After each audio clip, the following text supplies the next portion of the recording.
I think in order to move into the future, we need to look at finding new ways to work. We need to recognize that in a global environment where people are on all the time, because we have calls with Europe in the morning and Asia in the evening, because we have staff that's distributed across the globe. Even my small staff at a nonprofit, I have an employee in Sweden, I have an employee in Canada that I work with.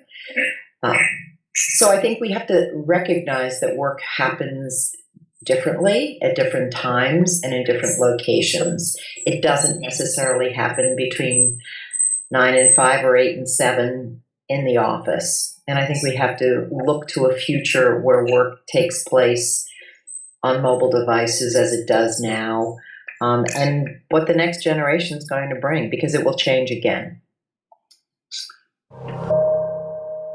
We need to return to spending more time on leadership and managing others.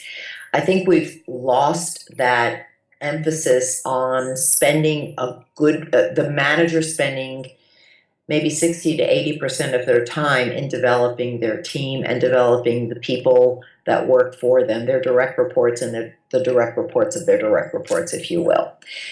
I have seen that shift over time, and it turns into leaders, the more senior leaders, spending more and more time with their peers in meetings, more and more time in political conversations, if you will, dealing with the political implications of a large bureaucratic corporation or system, and less time dealing with coaching and developing and guiding their team.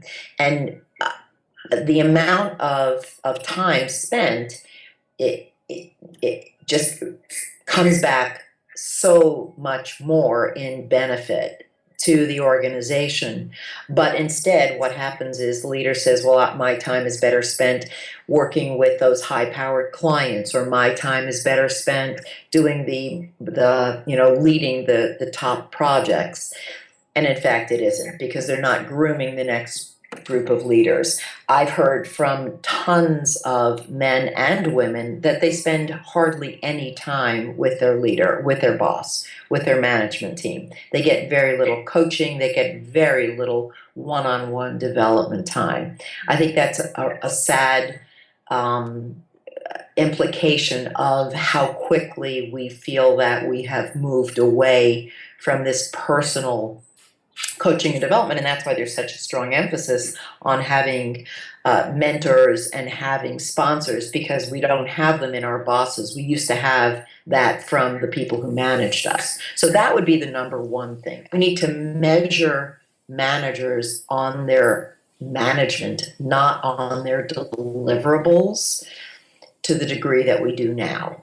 So instead of saying we measure the head of the department on the department's output only, we need to measure them also on how much they're developing their people. Just yesterday, I had a conversation with a woman who is incredibly talented, but she said, but they're just not using me. And so I'm looking for my next opportunity. It happens over and over and over again, not just with women, but with people all over.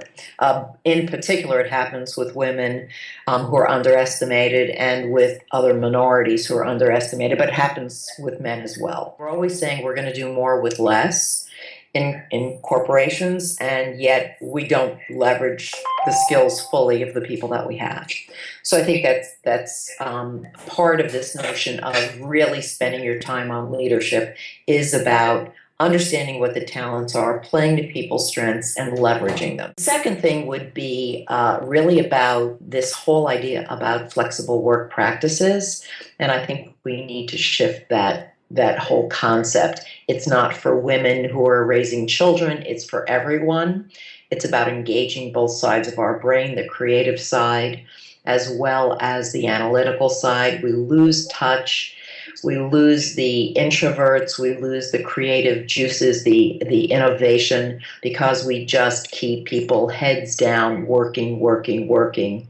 and we don't give them time to rejuvenate, to recharge, and engage all parts of their brain. So I think the other piece is to look at how to help people have a more balanced life, engage all parts of their life, physical, emotional, mental, uh, everything. And it doesn't mean putting ping pong tables in the office, although, that's nice. And I know that many companies have done that, and that's nice, and play is great.